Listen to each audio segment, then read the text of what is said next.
If you're sending extra money to your mortgage every single month, you just may be stealing from your financial future, your wealth, and your retirement. In this video, we're going to talk about why paying your mortgage early could be costing you big time. Welcome to this episode of the Affluent Entrepreneur Show. I'll see you in the show.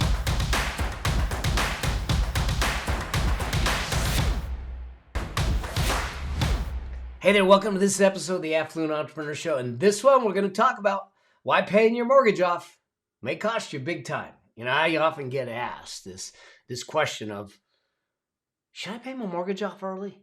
I mean, I want to be debt free. And I totally get that whole thing. He said, but here's the thing. Paying it off early, depending on your situation, and we're going to run through some math today, could cost you as much as almost $500,000 in wealth. So let's look at this. Here's the thing.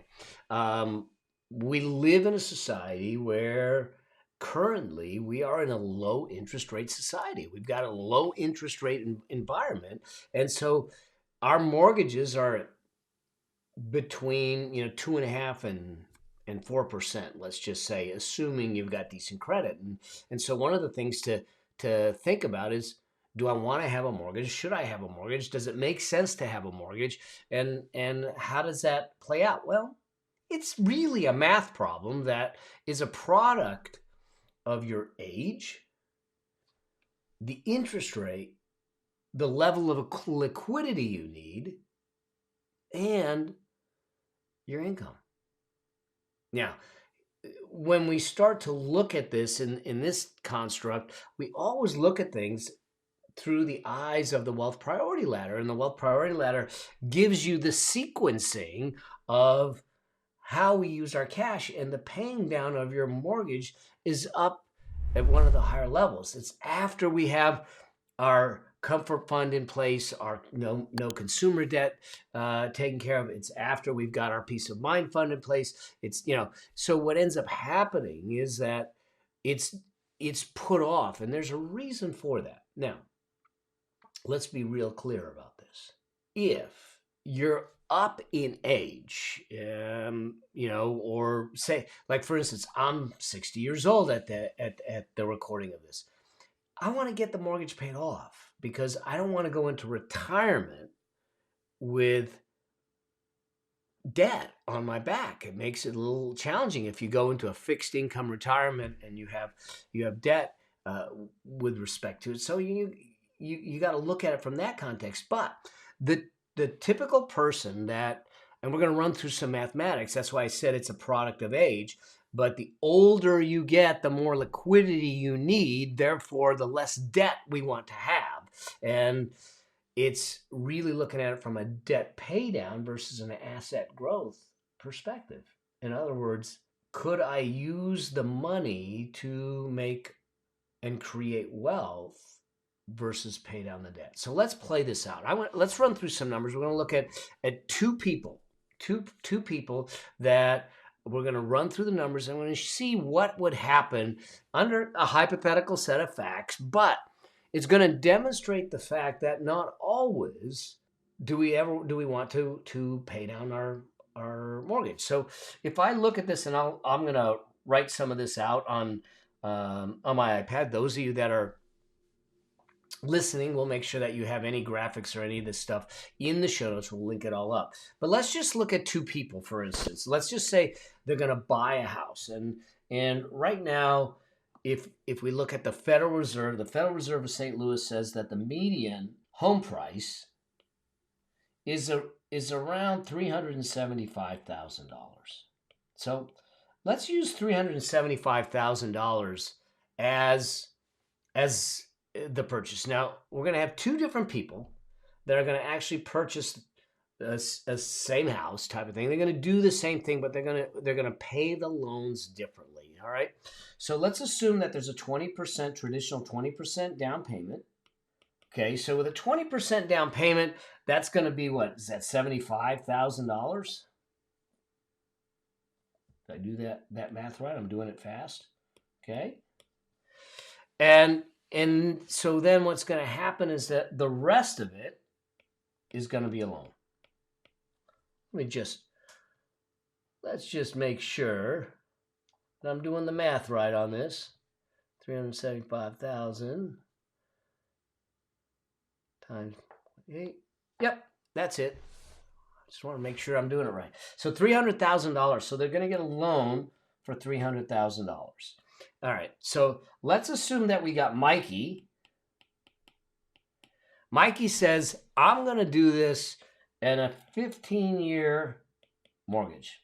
Okay, both of these are fixed rate. Now, I went out and I looked at what's the current rate of a loan, a $300,000 loan at 15 years right now.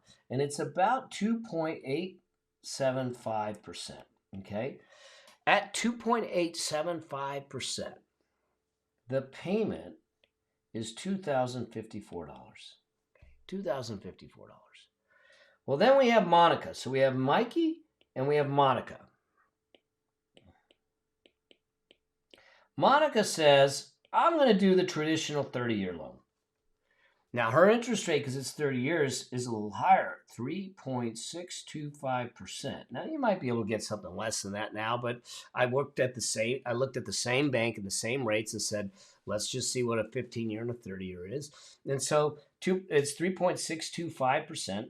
Her payment is going to be $1,368 a month. Okay, so there's a difference in the payment. So there's a difference in the payment of, what is that? $686. Okay. So Mikey's gonna pay $2,000 a month for the mortgage. Monica's gonna pay $1,368 a month for the mortgage, but what Monica's going to do is she's going to invest the difference. So in other words, both Mikey and Monica are going to spend $2,054 a month. Okay, $2,054 a month. She's going to invest the difference between the payment. Now, they're going to do this for 35 years. Okay, so let's just play out what happens over time with this mortgage and with Monica's investment. Now, so at the very beginning, if we look 10 years down the road,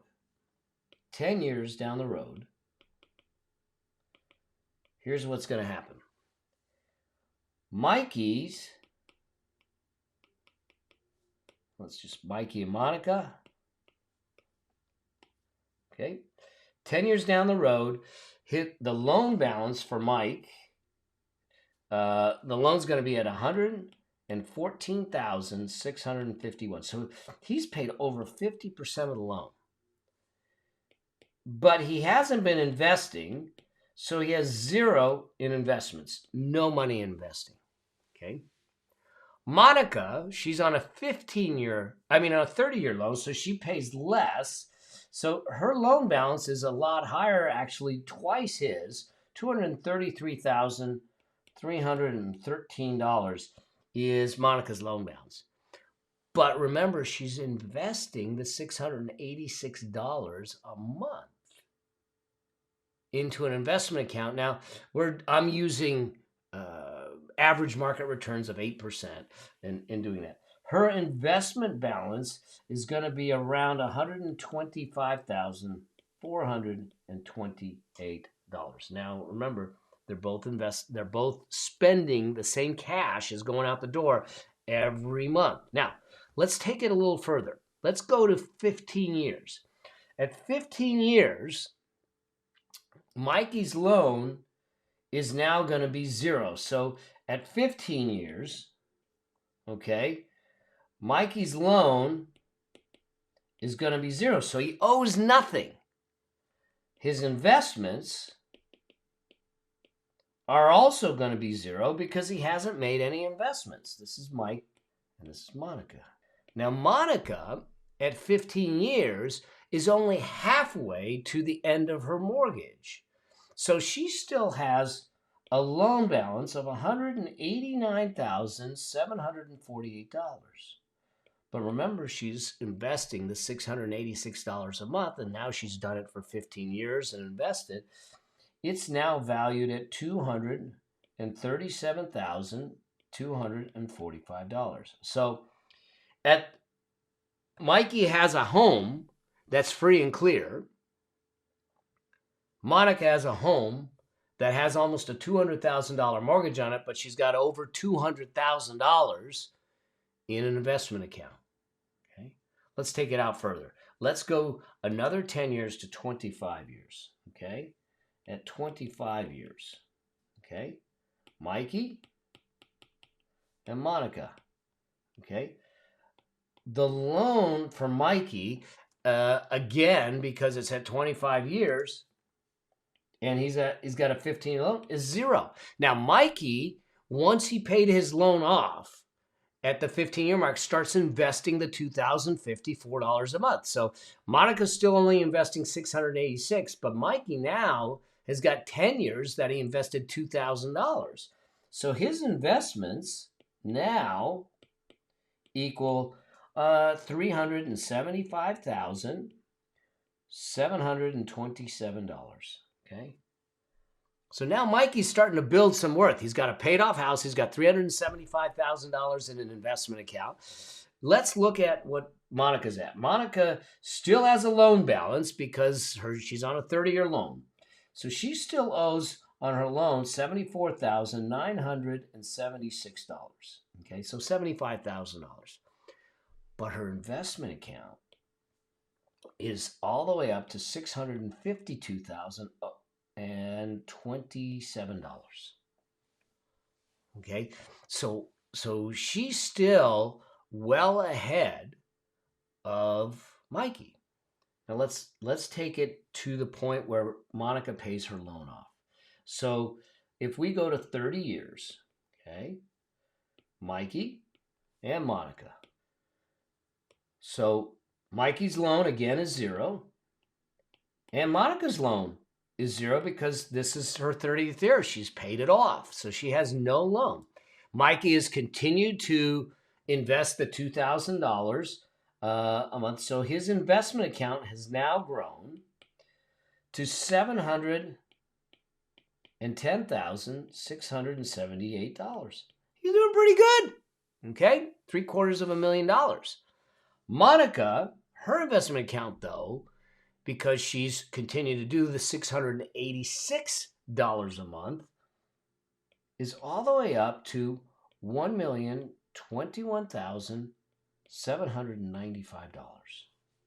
Okay? So she's still $300,000 ahead of Mikey. So let's take it 5 more years to 35 years. 35 years. Let's see where they're at. Mikey and Monica. Loan balances for both are zero because they're completely paid off. Let's look at their investments. Mikey's investment is all the way up to $1,209,705. So he's doing pretty good. $1.2 million. All right. So he's got a paid off house and $1.2 million in an investment account. Where's Monica? So Monica's investments are all the way up to $1,673,221. Okay. She's at $1.7 million. So the difference in this situation is $463,516. Okay. So by paying early on the loan and not getting in the investing game, it's costing Mikey $463,000 in wealth creation over the lifetime of the loan and up until retirement, assuming that he starts at 30 years old and goes to 65. So point being is this. Here's the thing. Here's what I want you to think about.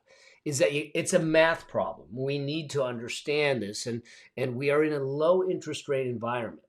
And because we're in a low interest rate environment and the returns that we can get, we may be in a situation where it is more valuable to not overpay my mortgage, but make sure that I'm investing the difference into an investment account to do that. Now, hear what I'm saying, people.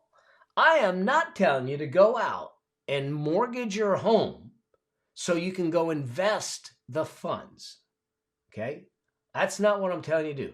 You bought a home, you've got a mortgage. Do you pay it early or do you not? You got to look at the term, the long term, the interest rate. You got to do the math like I did the math.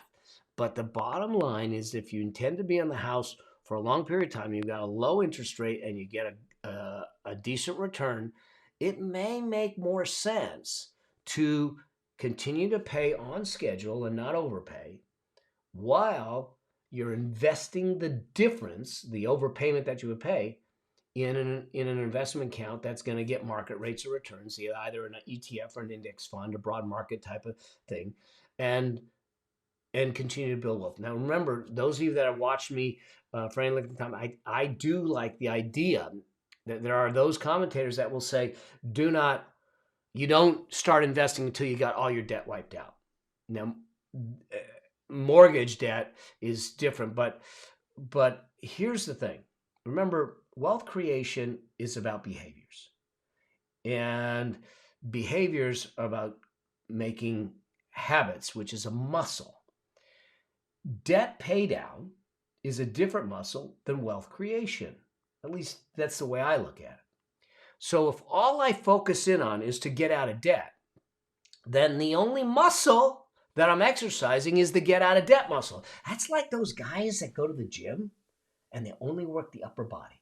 And they got toothpick legs and they got this big upper body, okay? Really unbalanced, okay? What I want you to do and what I'm saying to do here, if the mathematics work out, is to exercise both the wealth creation muscle by making sure you're investing and the debt pay down muscle by making sure that you're paying down the debt. Now, once again, it's not black and white. If you are only going to do this for 10 years, it may not make sense. If you're going to do, this was a long-term play just to look at, hey, I got a 30-year mortgage. Do I pay it off in 15 years? Well, that's the way we're looking at this. So the bottom line is this, is that paying your mortgage early can cost you up to $500,000 or more, depending on what the mortgage is and the rates of return you get are, if the rates are correct. So do the math, look at it, and then make an informed decision and not look at it as black and white, that it's automatically better to pay off the mortgage, because it just may not be. Okay? I hope this helps. I hope you found this of value. We're going to be doing more tips, more things like this on the show. If there's a question or anything that comes up, do me a favor, send me a note, leave me a comment, send me a DM.